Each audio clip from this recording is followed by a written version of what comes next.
VP, may kumakalat ngayon with regards sa health ni PBBM na medyo, ano na daw, malugha. Dito, VP? Good luck sa kanya. Paniwala ko kung ang tanong is ano pa dapat ang ginagawa ng pamahalaan, ay dapat tanungin natin ang ating Pangulo, no? Ano bang ginagawa niya para tulungan ang mga kababayan natin na tinatamaan o nahihirapan dahil dito sa epekto ng krisis sa Middle East. Thank you. Last question. Ang Vice President nagipit sa Supreme Court talaga kumakapit. Confirmed, wala talaga siyang balak harapin itong kaso na kinaharap niya ngayon dito sa impeachment sa House of Representatives. Alam natin na talagang desperado na sila, natatakot na lumabas ang ebidensya, natatakot na lumabas ang katotohanan. Kasi alam ni VP Sara, paglabas ng ebidensya, wala na siyang takas. How will this affect the April 14? Well, sana wala itong epekto doon sa proseso natin dito sa House of Representatives. Dahil ito ay isang constitutional mandate na dapat natin gawin at dapat natin ginagawa. Habang ginagawa natin, iba pang mahalagang trabaho na tugunan ang problema ng ating mga kababayan. How have you read the petition for Congress and how confident are you that end Well, sa totoo lang, yung ni Sara Duterte doon sa kanyang petition sa Supreme Court ay covered na ng mga ginagawa natin dito sa House of Representatives in terms of complying with the Constitution, the House Rules on Impeachment, and even the ruling of the Supreme Court. So walang dahilan para maantala itong sinasabi natin matagal ng long overdue na paglilitis sa kanya. Dahil may utang na katotohanan ang VP sa taong bayan at ito yung panahon para siya ay humarap dito.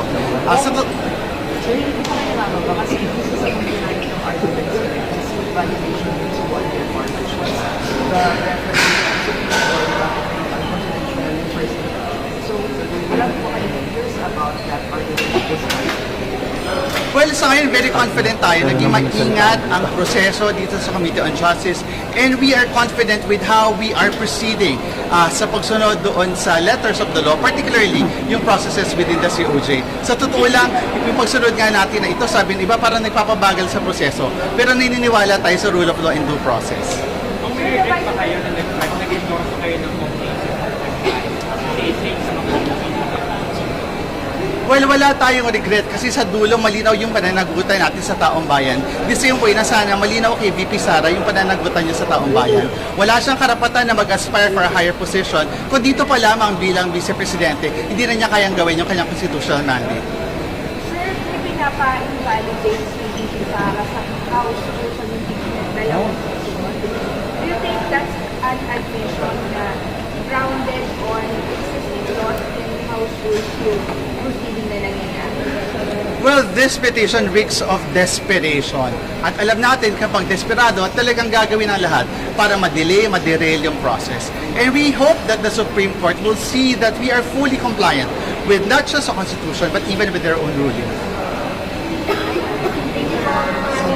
Thank you. Napakadami po ngayong nasa social media na mga haka-haka tungkol sa kalusugan ng presidente. Meron din mga video na nagpapakita na napakadaming pulis sa St. Luke's, Quezon City, at meron din isa pang video na nagpapakita na mga bus na galing sa Malacanang hindi alam kung saan papunta ang nakasakay. Bilang kasagutan sa mga haka-haka na ang presidente ay merong malubhang karamdaman, nagbabala ang PCO na kakasuhan ang mga nagpapakalat di umano ng fake news dahil ang kanilang sinasabi ay malusog daw ang presidente. Unang-una, meron bang karapatan ang taong bayan na malaman kung anong estado ng kalusugan ng presidente? Well, alam niyo po kasi sa panahon ng Marcos Sr., itinago nila yung malubhang karamdaman ni Marcos Sr. dahil kapag naisa publiko yan, talagang hihina ang hawak ng diktadurya sa gobyerno. Siguro, kung merong dahilan para itago si Marcos Jr. ang kanyang kalusugan, yan ay doon sa karanasan nila na nung lumabas ang katotohanan na may kalusugan nga merong problema sa kalusugan si Marcos Sr., naging mahina ang hawak niya sa gobyerno, bagamat siya ay diktador ng mga panahon ngayon. So, ibig sabihin, talagang ang isang diktador na nais talagang pangalagaan ang hawak niya sa gobyerno, itatago ang kanyang kalusugan. Ito po ang dahilan kung bakit sa ating 1987 Constitution, meron tayong Article 7, Section 12 na nagsasabi na obligasyon ngayon ng presidente na isapubliko kapag siya ay merong malubhang kalusugan or malubhang karamdaman. Ibig sabihin, hindi na po pwedeng isekreto ang malubhang karamdaman ng presidente.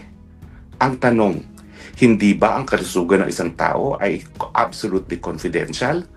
Well, dahil nga po sa provision ng ating saligang batas, hindi po absolutely confidential ang kalusugan ng presidente, binigyan po ngayon ng obligasyon ng isang presidente na isapubliko ang kanyang kalusugan kung meron siyang malubhang karamdaman.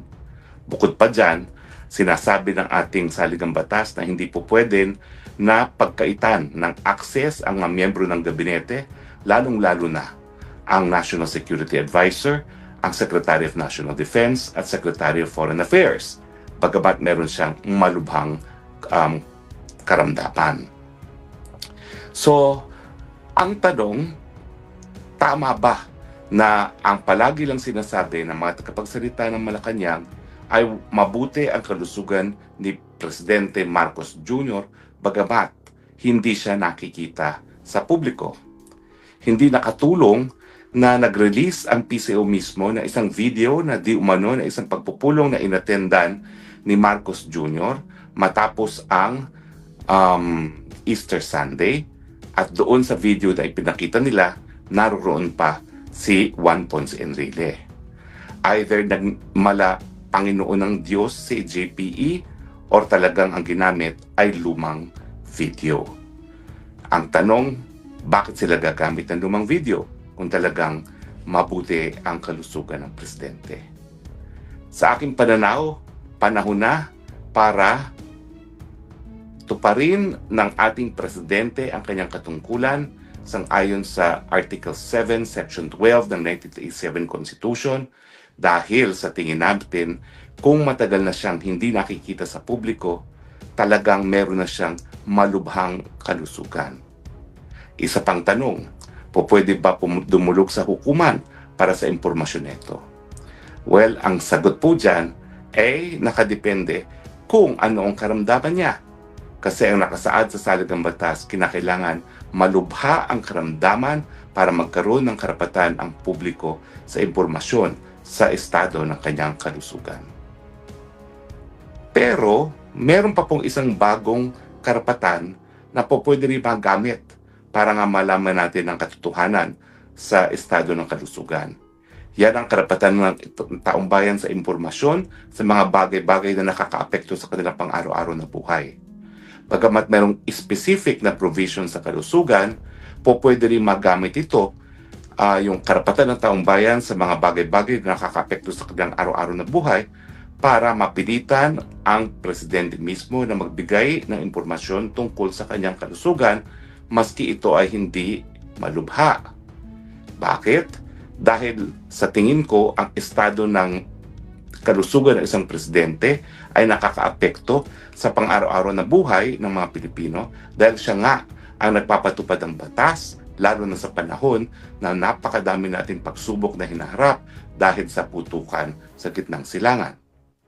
Naniniwala therefore ako na merong obligasyon ang ating presidente, hindi lang dahil nakasaad sa presidente o sa ating saligang batas na kinakailangan isapubliko ang kanyang karamdaman kung ito'y malubha, kundi dahil na rin sa karapatan natin sa impormasyon na nakakaapekto sa pang-araw-araw na buhay. Habang ang presidente, ang chief executive ng bansa, may karapatan tayong malaman kung siya'y kaya pa manungkulan bilang isang presidente. Maraming salamat po sa inyong patuloy na pagtangkilik. Ito po inyong spokesang bayan nagsasabi, I love you, Philippines. You're the only country that I have, is the only country that I will love. Bye.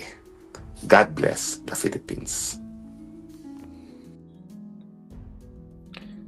Naghain ngayon si VP Sara ng isang petisyon para ipatigil ang pagdinig ng House Justice Committee ng 2 impeachment complaint laban sa kanya. Ang unang basihan, ito ay pinagbabawal ng saligang batas, lalong-lalo na dahil yung naunang 2 impeachment complaints na hindi sinama ng House Justice Committee sa pagdinig ay na-dismiss, and therefore lahat ng mga proceedings ngayon sa Kamara de Representante ay labag sa saligang batas dahil ito ay hinain sa loob ng 1 taon kung kailan pinagbabawal ang paghain ng isang impeachment complaint matapos na meron nauna ng impeachment complaint na nasampa. Pangalawa, sinasabi rin ni VP Sara na dapat ipatigil ang pagdinig dahil lumalabag sa jurisdiksyon ang Kamara de Representante dahil sila ay nagkukonduct ng mini-trial at ang trial sang-ayon sa saligang batas ay dapat sa Senado lamang mangyari. Ang lengguwahe na ginamit ng saligang batas, the Senate shall be the sole judge.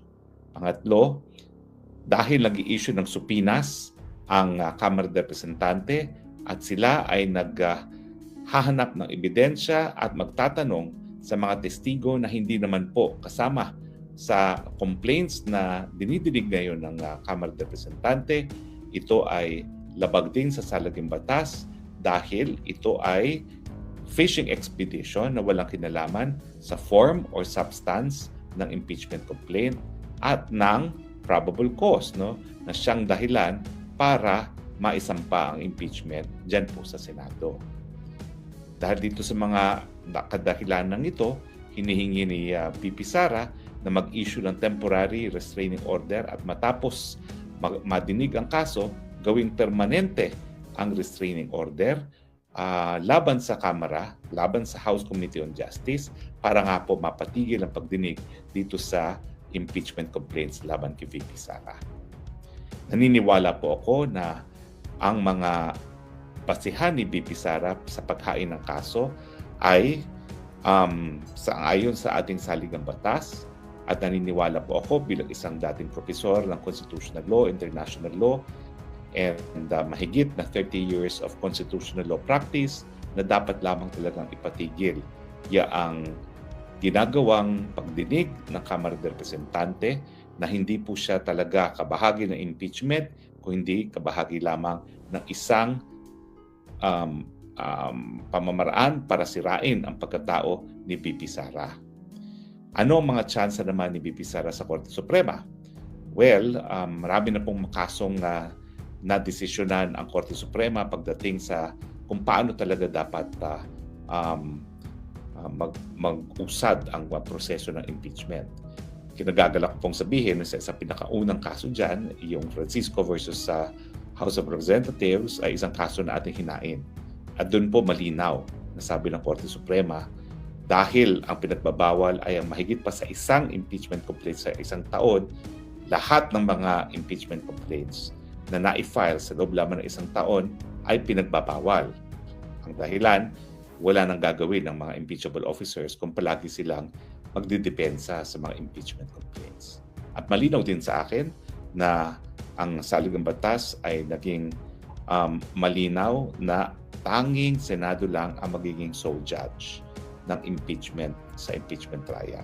At ang ginagawa ng Kamara de Representante na mini-trial, pagsupida ng testigo, pagsupida ng mga salin at ng mga bank records ay kabahagi ng fishing expedition na hindi po dapat dahil ang papel lamang ng Kamara de Representante ay sa base lamang sa mga sinumite at hinaing mga complaints, meron bang sufficiency of form of substance? Ibig sabihin, meron bang mga facts na ina-allege o puro conclusion lamang? At kung aaminin natin ang mga sinasabi ng mga reklamo, ito ba ay dapat or ito ba ay constituting impeachable offenses? Ito ba ay napakaseryoso para sila ay mag-impeachable offenses na magiging dahilan para nga po matanggal ang nakaupong Vice President. Naniniwala po ako na gaya ng ginawa ng Korte Suprema dun sa unang petisyon ni Sara Duterte kung saan pinawalang bisa ang impeachment complaint na nais sanang isampa ng Kongreso sa Senado, mabibigo muli ang Kamara de Representante dahil paulit-ulit nilang sinusuway at binabaliwala kung ano nang nasabi ng Korte Suprema kung paano dapat ang pagdinig ng impeachment complaints pag ito ay nasa kamay ng Kamara de Representante. Sila ay para mga piskal lamang, dapat mayroong probable cause at ang kanilang desisyon hindi dapat lalabas doon sa aligasyon ng mga complainants sa kanilang impeachment complaints. Hari nawa, sana po ay panindigan muli ng Korte Suprema ang kanyang katungkulan na itaguyod ang ating pinakamataas na batas sa ating bayan. Yan po ang ating saligang batas. Ito po ang iyong spoksang bayan, Harry Roque, nagsasabi, I love you, Philippines. The only country that I have, you're the only country that I will love. Bye.